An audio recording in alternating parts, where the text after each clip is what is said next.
Right. Hi, welcome to another episode of Digging for Gold. I'm Dan Goldberg, and our guest today is special in many ways. He is the editor of this podcast. He's a surfing instructor, not the kind of online surfing type of stuff. I'm sure he knows how to do that. But he also makes short films. So I want you all to meet Alex Daly.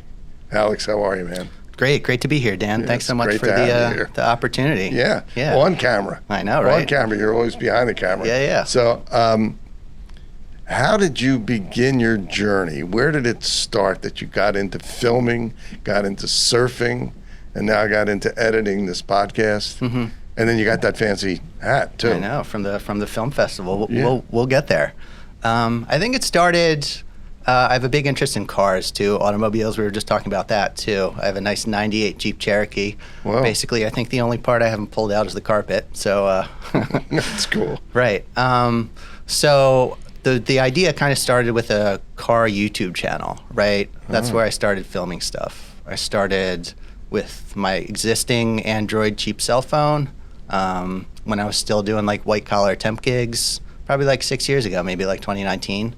Right. So that's where I learned, like, okay, what's a good free editing program? And like I said, with just a cheap cell phone. And then from there, I got these, not even a real GoPro. Amazon had really good, like, knockoff GoPros for like $40. Sort of go amateur. Exactly. Yeah, exactly. Go semi-pro, right? Right. Yeah, for sure. Yeah. So I got this, like, cheap GoPro. And for car stuff, stick it under the car, spill some coolant on it, what have you.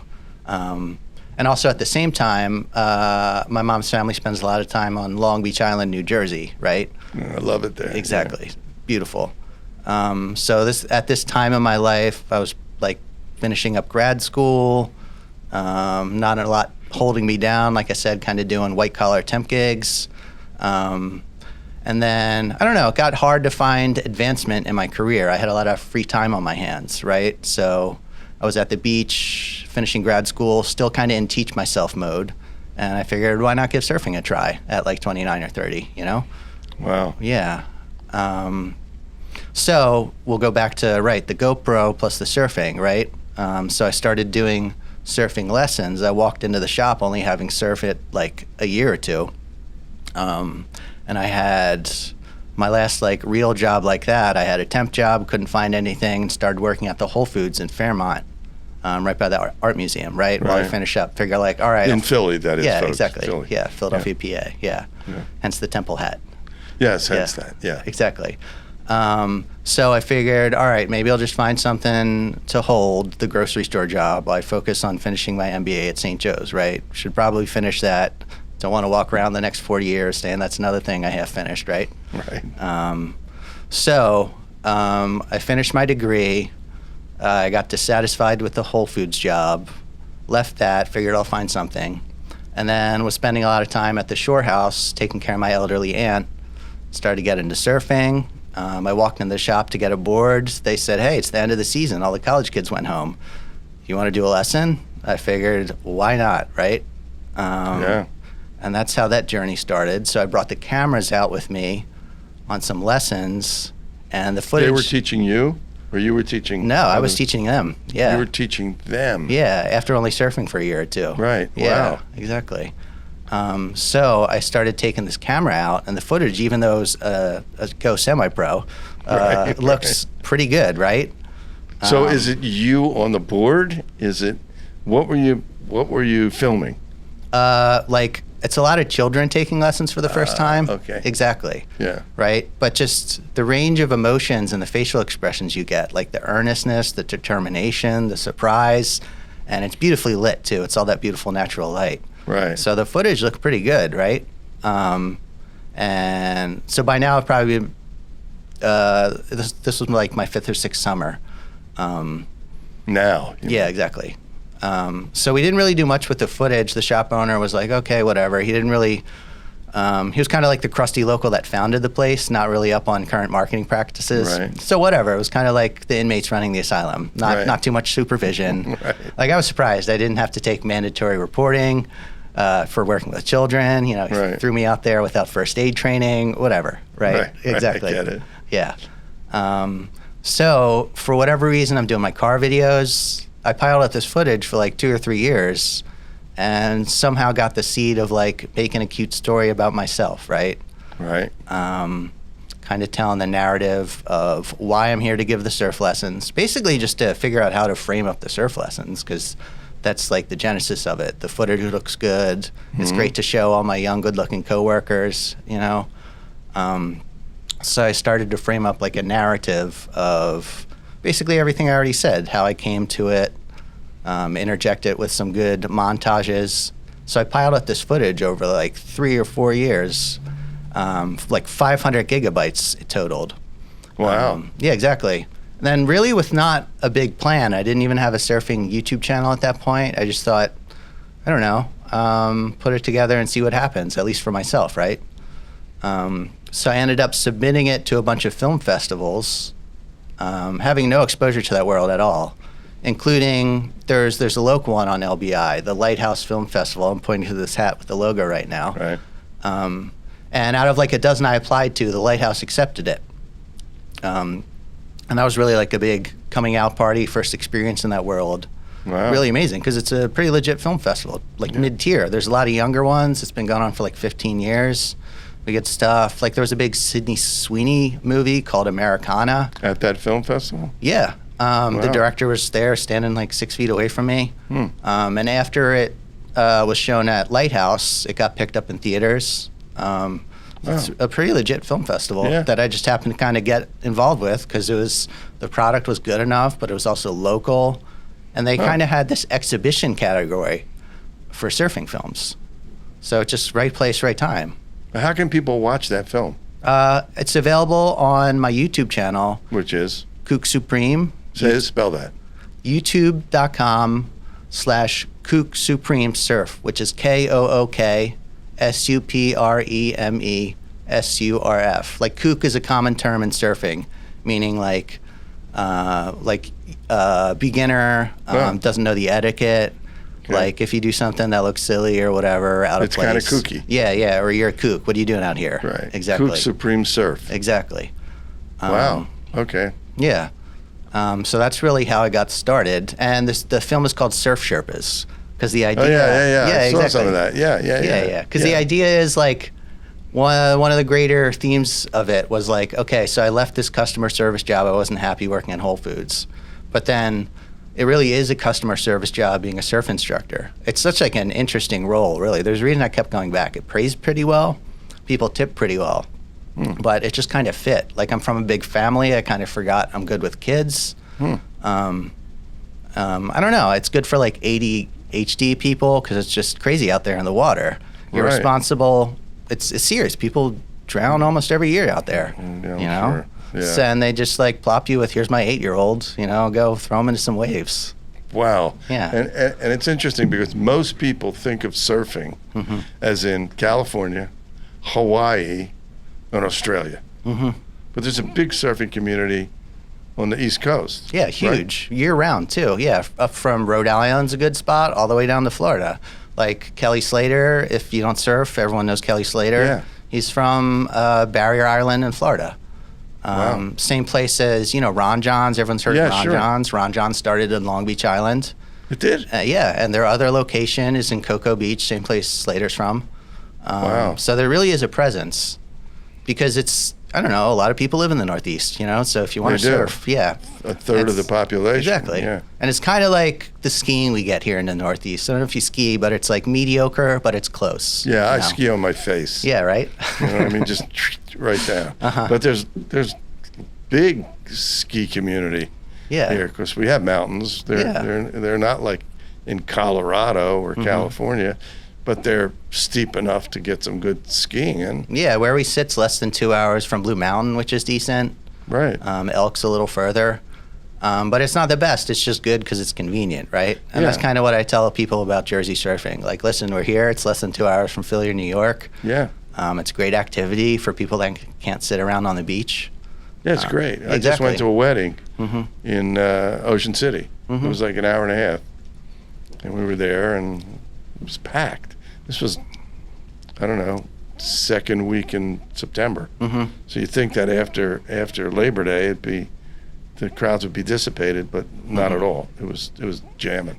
Yeah. Well, this is the season, we wait for all year, right? Local summer, September. Exactly. Yeah, I've been back the last couple weekends too, and it's just, the water stays warm forever. Right. There's less traffic. It's just beautiful out there. Yeah, it's great. Exactly. And that's when you really see, back to your point, like, there's huge surfing communities in all these East Coast towns. And especially, like, the conditions aren't the best during the summer. Really, you look for like hurricane season, or I don't surf all the time in the cold water. I kind of like take those coldest months off. But sometimes you get, like 2 years ago, December 23rd, there was like 20-foot waves or something. It was crazy. The biggest waves anyone's seen in a long time. So you went out there? Yeah. Only the best. I didn't go, but only the best do, right? So you really see the passion when a storm starts brewing up. Oh, do you ever go out for those? No, I'm not that good. Like I said, I only taught myself as an adult. So it's like such a hard sport. It's like just an accomplishment being able to do it at all. Wow. Yeah. But I film like Hurricane Erin. I remember. Yeah. Yeah. Were you down? Were you in Jersey for Hurricane Erin? No. I was, I was here. I was in Philly. Stuff. Exactly. But it's not far. I mean, exactly. People don't realize, and I should say this, that the Philadelphia metropolitan area basically includes the Jersey Shore. Yeah. The ocean, the Atlantic Ocean.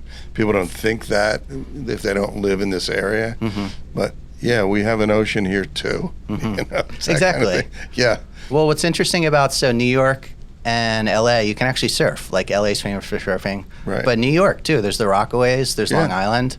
So Philly's a little different because we're on the Delaware. We're not on the coast. Right. So we have to take that 60-mile trip. It's interesting. A lot of people don't know that Atlantic City and Philadelphia, obviously you all know it's like an hour away, but the fellow who founded Atlantic City put it there because it was the shortest distance between the Atlantic Ocean and Philadelphia. Mm-hmm. That's why it's there. Yeah.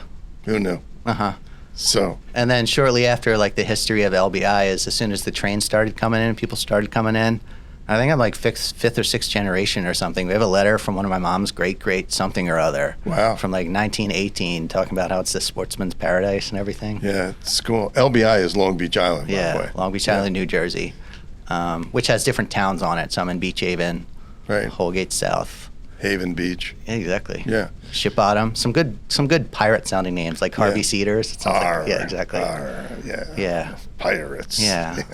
But I was really surprised at how rewarding giving lessons is because like people like to throw around like grit a lot and it's really difficult. Like you have to fail a lot. You have to be ready for failure, right? Yeah, that's one of the things that entrepreneurs, anybody that has this vision of what they want to do, they have to be realistic in the fact that they're gonna fail. Mm-hmm. Something's gonna fail.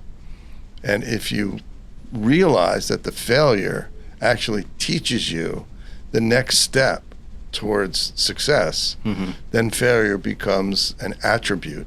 Exactly. As opposed to, bumming you out. But you got to realize that because if you don't realize it, it can be crushing. Right. And that's why I tell people, like, the waves are tricky. It's like steep and there's not a long ride, but it's relatively safe. Like other places in the world, some of the best spots, it'll be coral on the bottom, it'll be rocks on the bottom. But we have, during the summer, it's nice warm water and we just have sand on the bottom. So I just tell people, like, at worst, it's just like jumping into a pool. You got to be ready. Right. Like if you give me an adult on a lessons are an hour and a half long, they might only stand up twice and the first time an hour in. Wow. Yeah, it's a lot of kids, which like skiing, you just see them go whizzing by. Right. Yeah, I wish there were more young adults giving it a try, but I feel like they're kind of doing their own thing at that age. Yeah, there's that in-between thing. Yeah, but it's always fun when you see someone like plus 40 that's like, I've always wanted to try to do this, and if they get after it, even better. That's very cool. Yeah. And we don't have a lot of sharks. Not too much. I haven't seen one in a couple of years. Yeah, but exactly. They're there. Exactly. But it's not like Australia. Or California, right? Some places in California, they got a lot of sharks. Yeah, even the stingrays, it's so benign, they're called cow nose rays. They don't really sting, right? Really? Yeah. Sometimes you see them. It's called a fever of rays, I guess. There wasn't a lot this summer, but sometimes you see them fly by, skate by. Or jellyfish. Exactly. Well, speaking of that, there's been a couple of man of wars washing up recently. Really? Yeah, one of the coolest things I saw all summer was like I was on a lesson. It was almost towards the end. I had like a little kid floating right here, and I didn't tell him, but there was like a $50 size little baby man of war just floated by. With the little like purple inflated thing and a little skirt. Yeah. I know. I went and Googled. They almost get like neon. Yeah, exactly. I went and Googled baby man of war, and there it was. Wow. I know. Yeah. So how do you get someone into surfing? I mean, does somebody come to you? Do you talk to them? What's the hook that gets people? Yeah. Well, I work for a surf shop, right? And the crusty local owner with all the passion and all the connections recently handed it off to like a good Gen Xer guy who knows what he's doing with marketing stuff. Right. So you really need that authenticity in a shop, so it doesn't feel like a shop that just sells flip-flops and T-shirts versus like being able to keep the doors open. Right. So all the lessons are booked through the shop, and we really did a good job the last 2 years. I mean, this is a great case study in entrepreneurship too. Right. Yeah. We did a good job of reworking how you book. Like you used to like leave messages on the machine. This is just 3 years ago. And then the office assistant, the retail worker would come in the morning, you check the message, you have to call people back, and then you check with the instructors, make sure they're coming, and then maybe you call back the person the second time, I forget, right? Exactly. So now we have this like slick online booking system. Yeah, a Calendly or something? Something like that. Yeah, exactly. Yeah. And then like we got like over 500 Google 5-star reviews. Wow. Yeah, which is really amazing because it's such a hard experience to box in, right? Like anything can happen, and you can't like force people to do it. It's really interesting. Like it can be dangerous out there. Sure. And certain days, some kids just aren't into it. So you have to really know that line of like, how much more can I get them to do? When can I get them to do one more wave? And you really don't want to ruin it for them too. I don't want to be that guy that like I had that experience, 10 years ago, and I never wanted to get in the water again. Right. Yeah, I get that. Yeah. Like what I had when I was whatever. Exactly. 18 or whatever. Exactly. So how do they book you? Suppose somebody wants to say. Yeah, the shop is called South End Surf and Paddle in Beach Haven, New Jersey. So you can just Google up South End Surf and Paddle in Beach Haven, New Jersey. We're sitting here at the end of September. We really haven't had anything besides a bunch of group lessons. But we're open if you have interest. All year? Yeah. Yeah, we would do. I doubt anyone's going to want to go in the water after it gets below like 58 degrees. Unless they're in a wetsuit. Yeah. We have those, yeah. Yeah. Exactly. But just definitely hit us up at South End if you want to come. And they make the appointment on the website. Exactly. Yeah, it's so easy now. Just like you could do it if you go to dangoldberg.com, you can make appointments, but you can also, at the bottom of our homepage, all the social media sites that we have, including our YouTube site and our Spotify site, just click on them and you'll get to the site and be able to watch this or listen to this and so forth. So, okay, so you're doing your surfing lessons. Then all of a sudden, you're doing camera work, right? And now you're doing more camera work, right? Right. You're doing short films at film festivals. The Lighthouse International Film Festival. The Lighthouse International Film Festival. When was that? Or is it? It's in June. It's a week later in June this coming year, 2026. Usually it's the first week of June. I think 26th will be the second week of June. And then before you know it, Cannes Film Festival for Alex Daly. For sure. Well, right now I'm trying to figure out how to get to Sundance because they're renting a house. So now, like, I volunteer. I do double duty. I walk around with the two badges, the filmmaker and the volunteer. Right. Badges are big in the film festival. When you're taking the picture, you have to, like, flip the badge. Exactly. Right? That's great. Exactly. Yeah. So I help out. I'm their media manager, content manager. Wow. I manage a team of 5 or 6 photographers to try to make sure. One of the best parts about going to a film festival, I highly encourage it. Everyone streams now and everything, but it's really great still to get out there and sit in the theater and get involved with the community of art. Because one of the best parts about going to a film festival is the director, if they can, or some associated people with the production want to come out, and at the end they'll usually give a Q&A. Oh, right. Right? Yeah. So we want to make sure all the Q&As have photo coverage. And then that creates this enormous amount of media I was able to somewhat organize. It's very cool. Drive around collecting SD cards. I know everyone's job was done except for me when the film festival was over, because I still work for almost like you start. What's an SD card? The little chips you put in like a camera. Yeah, exactly. Yeah. Right. Okay. So it's like trying to get people to figure out how to use Google Drive or whatever. I would end up sometimes just driving around Long Beach Island to the photographic volunteer's house to just, pick it up myself, and then I could put it on the Google Drive. Wow. And then I collated it all into we sent it out to all the filmmakers by day, by screening location. So if you knew where and when your film screened, you could go to the folder and find your pictures, right? This is why Alex is one of the most innovative people on our team. Appreciate it, yeah. Yeah, he just comes up with ideas, and that's where our shorts come from. If you haven't watched our YouTube shorts, do it. We were adding more. Alex is adding more all the time, and coming up with ideas for us, as is Peter. Right, well, so the shorts came from the film festival. So we don't really have a big video. We don't have any video coverage. We're focused on still photos. So I was really surprised. Anyone younger than me is very fluent. I'm almost 40 in video. But anyone older than me? You're almost 40? Yeah, I'm 38. Yeah. I was 38. That was a long time ago. And then you were 39. And then I was 39, and here I am at 103. There you go. Or 4. You only look like 87. Don't worry. Thank you. And I'm going to tell my wife that, and she'll be very happy about that. Yeah. I always thought it'd be funny. It might be more impressive if you lie that you're older. If I told someone I was 48, they'd be like, "You look great for 48, right?"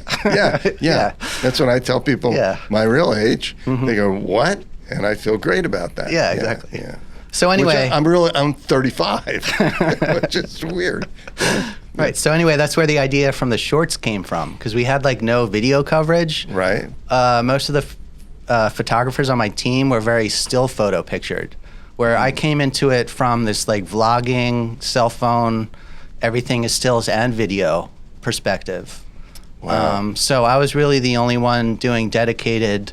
I'd set up my camera. A lot of the cameras now, I have a Panasonic Lumix Micro Four Thirds G85, if you're wondering.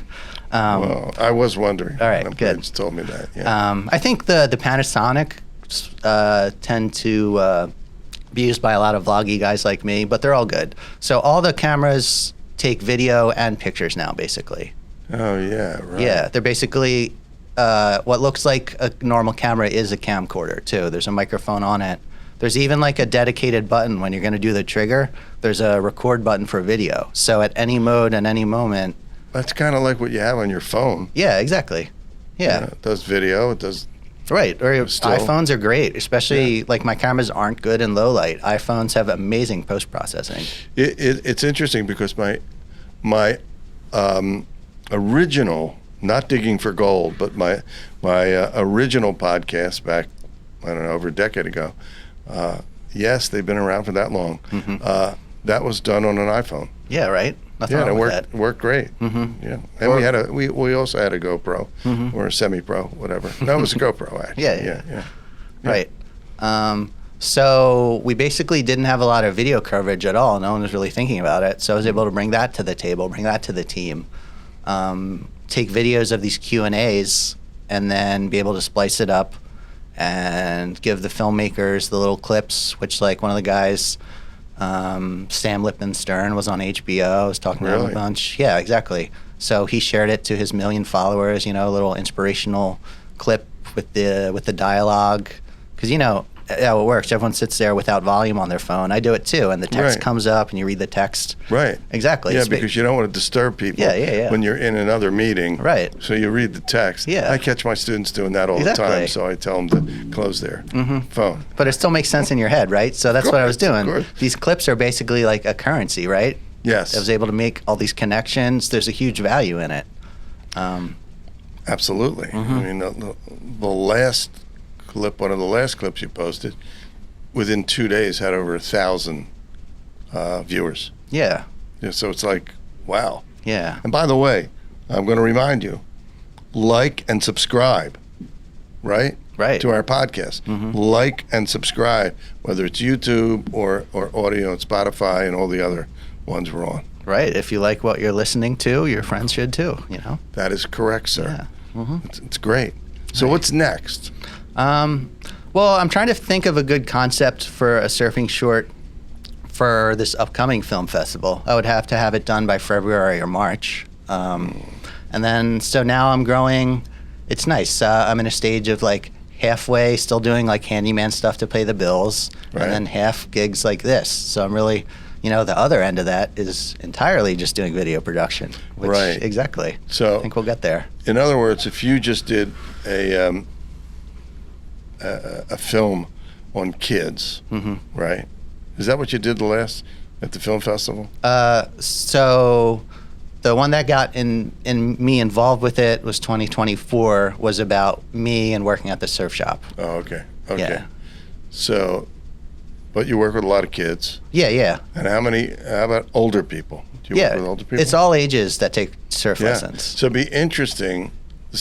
We're discussing innovation right now, folks. To do one just on kids. Yeah. And another one just on older people. Yeah. You know. One of the challenges I'm having right now is when you get professional, you have to really think about like releases. Yeah, you got to do that. Yeah. And then it's always hard. Like, it's easy for me to make my own stuff, but it's always hard to find someone willing to give their time. Of course. And that's capable too, to do a good job, to try to. So that's kind of the next stage, to try to figure out what kind of, be a little more formal about it, right? Yeah. Yeah. It's important, even with the podcast, this podcast. Yeah. I mean, I'm fortunate that I have a lot of guests lined up. There's guests every week, but you never know. You know, people get sick or something happens, and so you always have to be aware of that, aware of things that could happen, as you and I both know. And if you're starting something like that, just be aware of things that come along, and also be aware of lighting, right? Right. Cameras, your audio, all that stuff, and you know about where the microphone should be and where the lighting should be. Actually, truth be told, Alex actually brought in extra lights today because he watches the editing, and he watches from behind the camera what needs to be done, and he brings it in. Well, what's really interesting is, like, I didn't have a bunch of extracurriculars or hobbies in like high school or whatever. Right. I went to St. Joe's Prep and didn't have like a lot of extra time. I was just trying to keep my head above water and like GPA somewhere above 3.0, right? I get it. Yeah, mine wasn't there, but anyway. Exactly.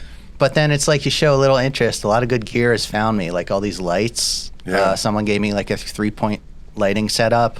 Someone gave me like $3,000 worth of drone stuff through the shop. Wow. So it's really interesting if you just show a little interest in a good area to pursue. You might be surprised what comes back at you, which is like basically for a long time I did everything you should to get like a normal job, right?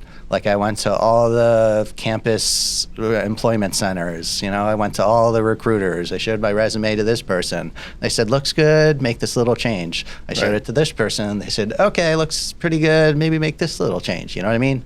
So it's not like I haven't been to, haven't applied to hundreds of jobs and been to at least dozens of interviews. It's just kind of, this is what had started paying off, like really getting into that first Lighthouse Film Festival, because it was so, I guess, holistic, or just made sense because it was about the island. The film festival was on the island. They had the surfing category, and it was decent.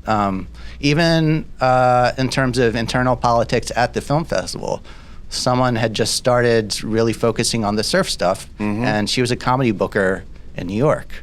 And one of the reasons I was drawn to you, I've tried stand-up half a dozen times, right? That's in your history. Yeah, I was a stand-up comic. Exactly. For quite a while, yeah. Yeah, so the film was funny, which a lot of times surf docs are kind of heavy-handed, as like, sometimes it tends to be a little too serious.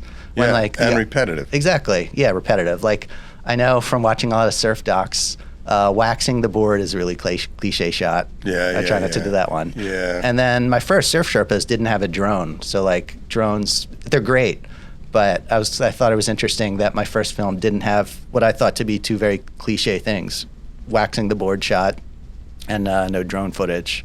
Which now I'm all about the drone footage. It looks great on the Jersey Shore and for surfing and everything. Oh, I'm sure. Yeah. I'm sure. Uh-huh. But this is interesting as you're speaking, and for those watching and listening, it's a great picture of what I think a lot of students go through but don't talk about. Yeah. And that is all the jobs they apply to. Mm-hmm.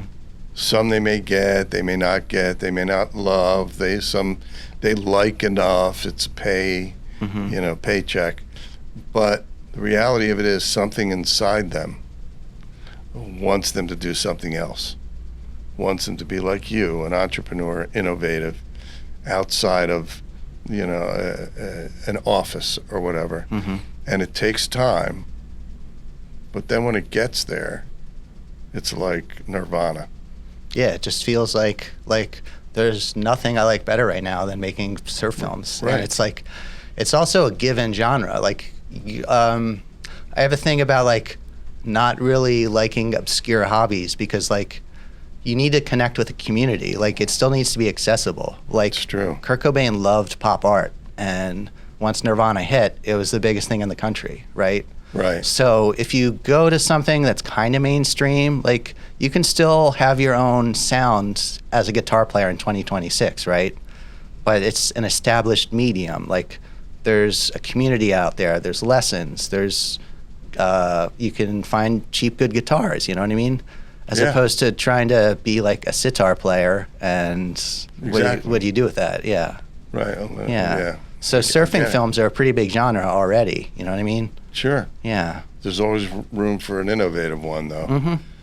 That's why if you look at the film industry, there's a million films, millions of films, right? Yeah. Made all over the world. But when there's one that just has a special bite to it, you want to see it. Yeah. And you may go through 20 that were like, really? They spent money making this? What is this? And you go like, that was really good. That was really good. Let's watch it again. I mean, I have favorite films, and there's one that I've probably watched 2 or 3 times already. I can watch it again. Little nuances, things you pick up. And that's the kind of thing you're talking about. Yeah. You know? For me, that might be Goodfellas. Goodfellas is really funny, too. Yeah, Goodfellas is really good. Exactly. I like that. Sixth Sense, I like. Oh, that's a good one. Yeah. For sure. And it took place in Philadelphia. Exactly. So there's a shot of my high school. Really? St. Just In Prep, that? the Jesu Church. You can see the Jesu Church out of the Really? SEPTA bus. Yeah, exactly. Yeah, it's pretty cool. Yeah. Night Shyamalan. Yeah, exactly. He Philly does guy. most of his films are in the Philly, either in Philly or in the Philly suburbs. So I like his stuff. Yeah. But then it was pretty surreal. Like, my films were received pretty well, too. Like, people liked it. Like, they weren't just being polite. Like, Wow. I actually ended up through a boondoggle having 2 screenings at my first film festival for my debut ever. Like, it set a different date on the program than the tickets, and I was like, okay, well, we have people coming. So I actually ended up with 2 screenings. Wow. At the first, and both of them went over great. Did you do Q&A? Yeah. Yeah, and I thought we were only going to do one, but I'm like, you know what? They're going to have me for the second one either. Yeah. Wow. This is the famous Alex Daly Film Festival. Yeah. Yeah. Awards. Yeah. Yeah. We're not there quite yet. Yeah, but we will be. Exactly. And then, of course, and he's the editor of this podcast. I mean, you can't beat that. Yeah. So I think I'm working on a lot of these good long-term things that I can really see coming to fruition in the next 5 to 10 years. Yeah. Yeah. That's what it takes. And then when you get there, look, there's nothing like it. Yeah. Really. It's a rush. Yeah. You finally, achieved your dream. Yeah. Like sitting in that theater, the dark theater. The other interesting thing about filmmaking is it's a very engaging form of art. Like if you go to a gallery show for painting or photography, people, they have their wine, they're chatting, they're kind of looking, whatever.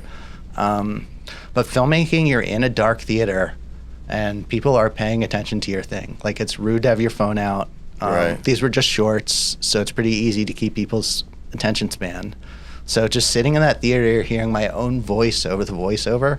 Wow, was that's pretty cool. amazing. Yeah. Well, how long were they? When you say they're shorts, how long? Well, the first one, Surf Sherpas About Me, was 20 minutes, which is actually kind of long for a short. If you're looking to get into film festivals, that's actually an awkward length.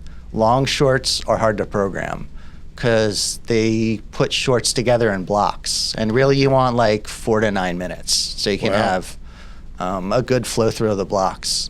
So it's even surprising they let something like that, it really kind of stood out because it was a local creation. I was there. It was longer. It was funny. It was something different.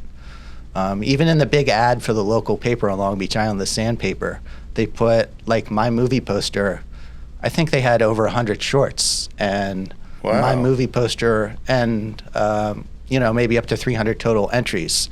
So the whole page advertisement had maybe 3 or 4 dozen movie posters, and mine was in there. Wow, that's pretty cool. Yeah. As you're talking, I'm thinking there may be members of our audience, and I guess we should do this more with the podcasts, that have questions for you or any of our guests.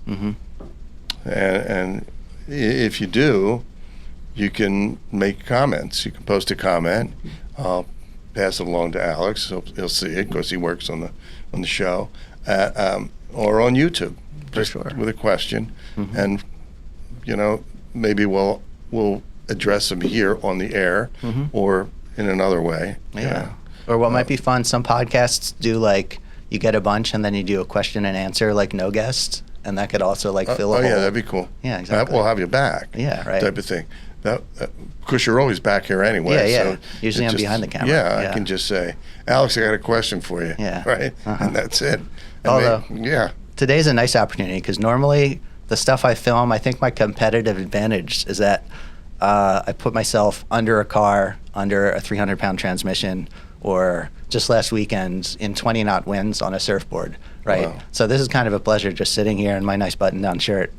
Exactly. It's pretty cool. And it's cool in here. Yeah. It's nice. I feel like I should be wearing surfing clothes, however, Alex. I didn't wear my flip-flops. That's all right. Well, what I learned is flip-flops are actually bad for stagehand work because you don't want to be making snapping noises. Right, that's true. Yeah. Yes, my wife will tell me, please don't wear your flip-flops because that sound, I think, she doesn't like it. But right, anyway. So when you're trying to,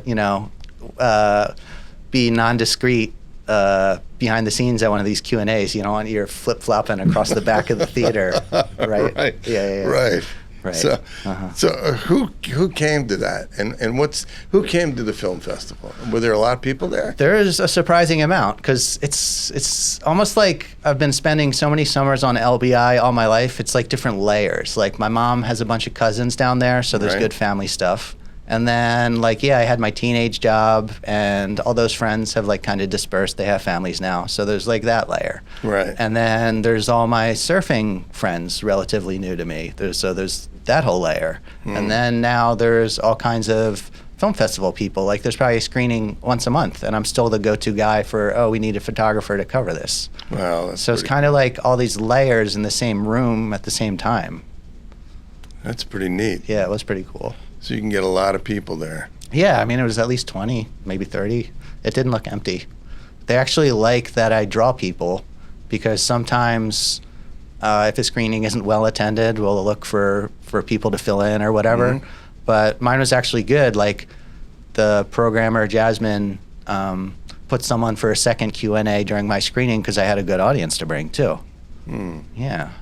These are tips for all of you folks out there that are thinking about doing things like this. It's important. Really, I have a feeling you're going to get questions. They're going to, put comments in there. That's the Socratic method, right? Yeah, exactly. It is the Socratic method. Yeah. And then when we film, we do try to film every week, as you know, and we may just be adding a question period for Alex behind the scenes. For sure. You know, because I think these are a lot of issues people younger than me are dealing with a lot. Like, I was kind of the first wave of college being way too expensive and the job market not being what you thought it was. Yeah. Right. But now kids are a little smarter about that. Maybe even don't take a full schedule. You know what I mean? Maybe try 2 or 3 classes and save money and work at home and get a job. Yeah. Right? It's good stuff, and most schools have that. I mean, I do stuff at Temple as well, and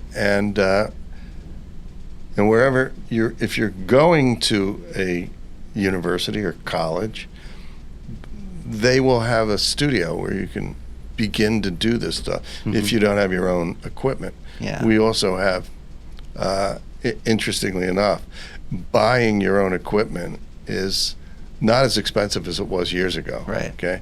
Like my first podcast, I bought all the equipment, so I have all this stuff. Yeah. I have all this stuff now at home, and I was just speaking to someone else at another university, and they said, we have a studio. Why don't you do it here? And I said, well, maybe we will. It's a little, not a little. It's a big compliment to be asked to do it somewhere else as well, and I like the structure here. It's pretty cool. Yeah. And it's convenient. I mean, you're close to here. I'm close to here. So it works out. Right. Or I wanted to ask you, as a serial entrepreneur, like, what are your thoughts on scaling up? Because that can be one of the hardest things. Like, yeah, scaling up. Well, this was what I was discussing with you before we went on the air. Yeah. You have a vision. I have a vision for this podcast, actually. And I have a vision to how to build this podcast. And initially, this podcast grew out of, and I may have said this when Peter was interviewing me on one of the podcasts, grew out of my students. And I had done a podcast 10 years ago, which also grew out of my students. They said, why don't you do a podcast? Well, this time around, they said, why don't you do a podcast? And I said, well, what would you call it? And they said, Digging for Gold. Okay. Yeah. They voted. And then it was like, okay, well, who knows what to do in a podcast? So they wrote their names down, and they told me what their expertise was. And I said, well, I can't work with any of you until after you graduate because it's unethical. From my perspective, maybe fine from another professor's perspective, but I don't want any conflict of interest or whatever. And when they and about 6 or 8 of them said they'd like to work with it, but what happens is their life gets in the way. Yeah. Okay. And but a couple of them said we want to stick around and work with you in whatever way we can. And then I began to focus on really how I want to build this up, get to people, give them insights from, a lot of podcasts have really famous people on, okay? And, in some areas, some people are famous for that area. In Philadelphia, some people may know a certain person or other people. But it's the people who actually build up businesses, who have an impact on people's daily life. When you see an actor, it's great, but what does it do for you? What are they teaching you? I want people who can teach you something. Yeah. Perseverance, how to avoid mistakes, how they built their business. Well, this is a business to me. In a sense, it's a business with a small b, but in a sense of getting information out to people that they can actually use. Like what you and I are talking about today, somebody would go, I can do that. It may be a totally different field. It's not surfing, but maybe they're into whatever. I don't know, snowboarding or building houses or whatever the case is. And getting a lot of subscribers and a lot of likes, and then taking it from there. We have a merchandise thing in process right now, but it's knowing that everything's not going to work. It's not going to be perfect. You want to hope it's perfect, but you have the wherewithal to say, listen, let's try this. If it works, great. If it doesn't work, okay, we'll go to the next thing. And that's my goal. My goal is to make it obviously anybody that does anything like this, make it a well-known commodity that people will want to subscribe to, that people will want to like, and then of course monetize, like, of course, right? People say, oh, but no, you want to make money so that you can expand it out. Yeah, okay? so it's worth doing. So it's worth your doing time. Yeah. Exactly. And your time is worth more than you can imagine, because it's finite. That's it. It will end for all of us. You know, I always tell my students, 30 or 40 years from now, when you guys are 50 or 60 years old and I'll be dirt, just wave to my dirt and say thank you, okay? Actually, Alex was a student of mine years ago, okay?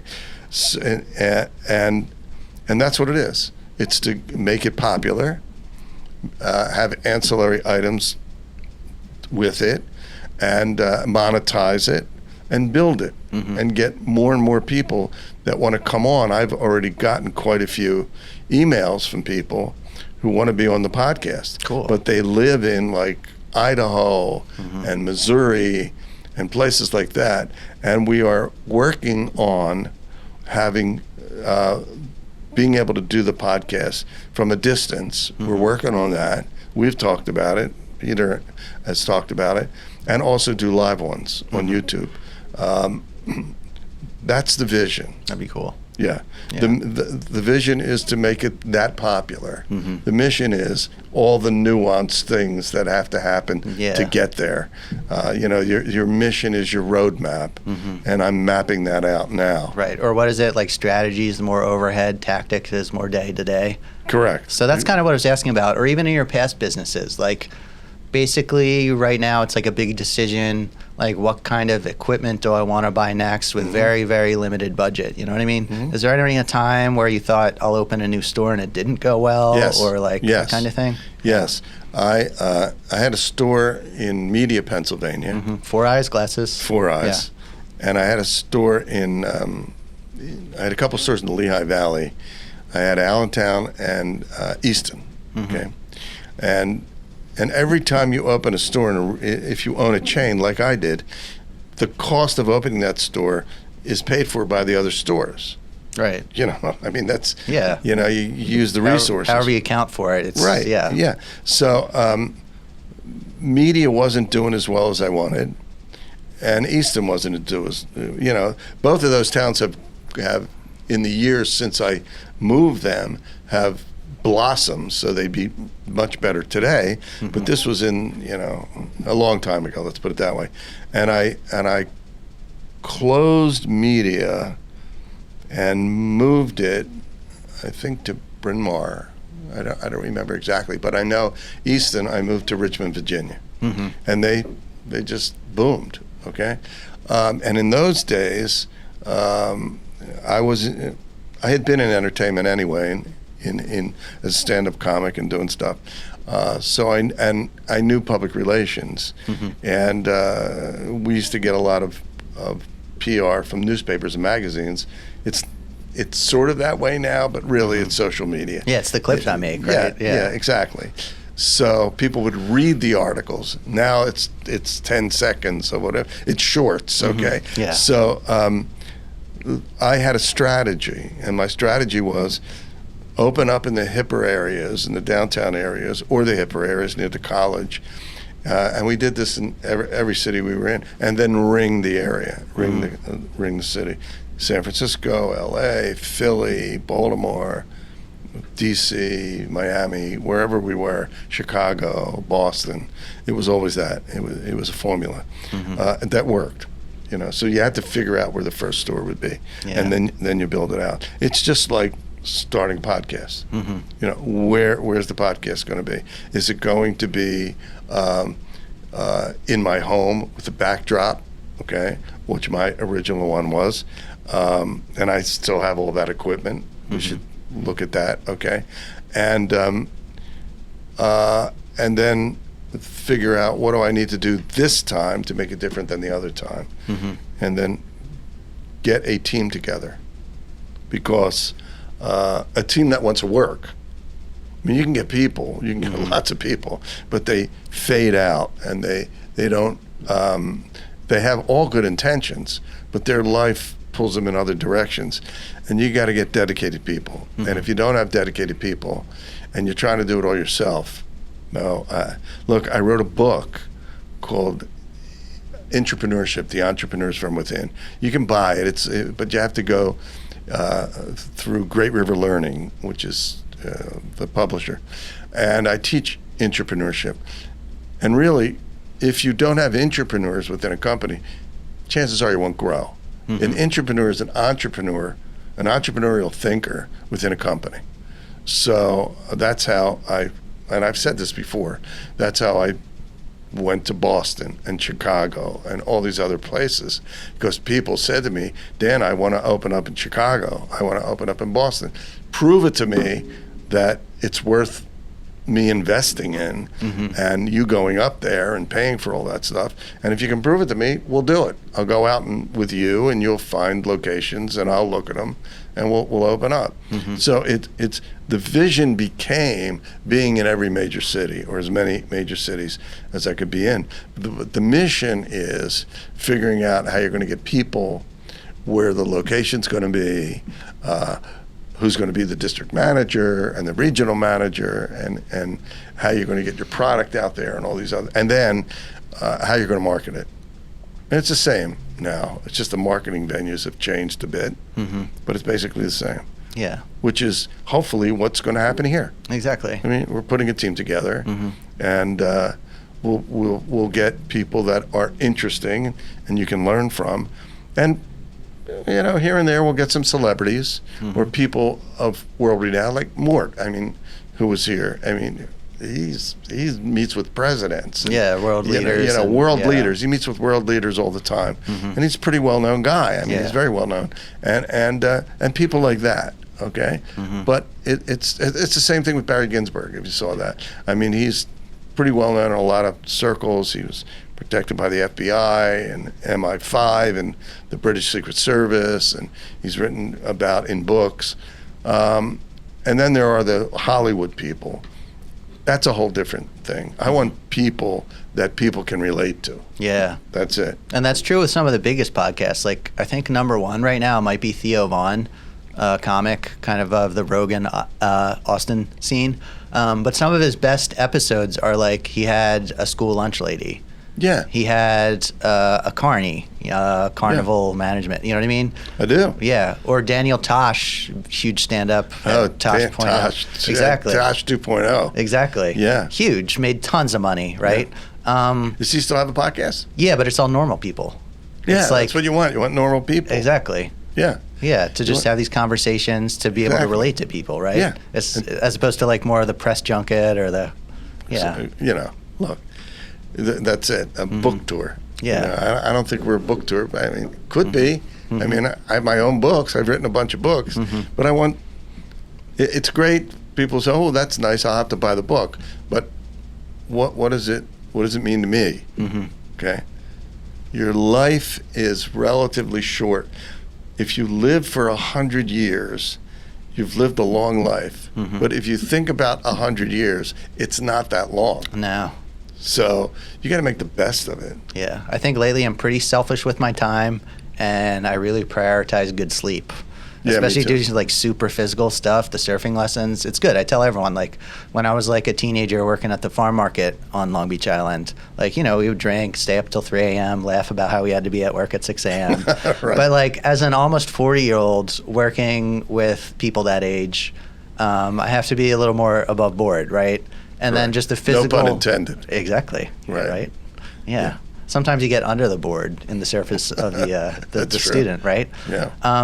But it's such a physical job. Like, I love how it wears me out. I tell people it keeps me out of trouble. Like, I would fall asleep some nights at 8:45 or whatever, because it's just so exhausting. I totally agree. Yeah. I mean, I spend my days teaching, writing, grading, or reviewing, or being in committee meetings, okay?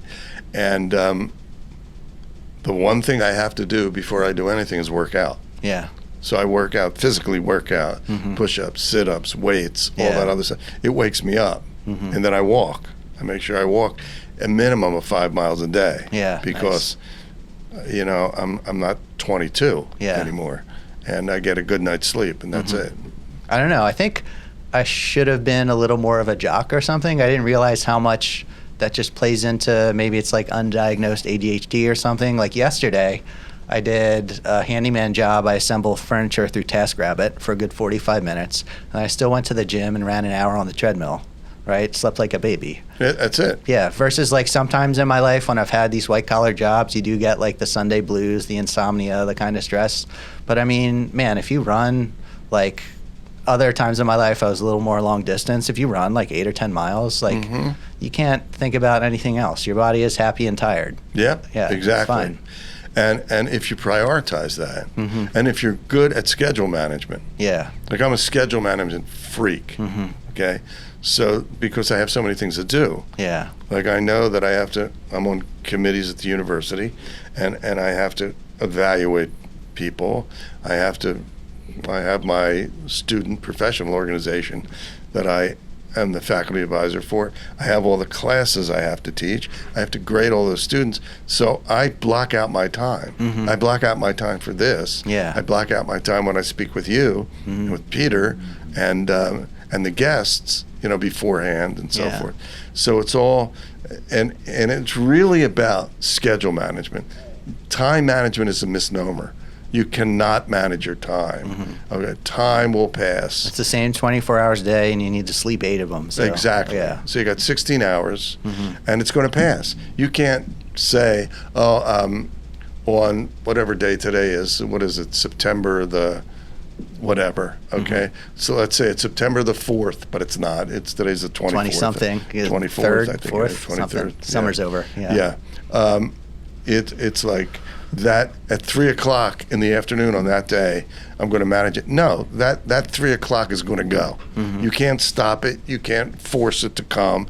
You can't do that. But you can manage your schedule. And if you get good at schedule management, then you can do a lot of things. It's the old adage that I've said on this podcast. If you want something done, ask a busy person to do it. Yeah. That's it. Right. That's it. And with that, I want you all to do a few things. Like and subscribe to this podcast.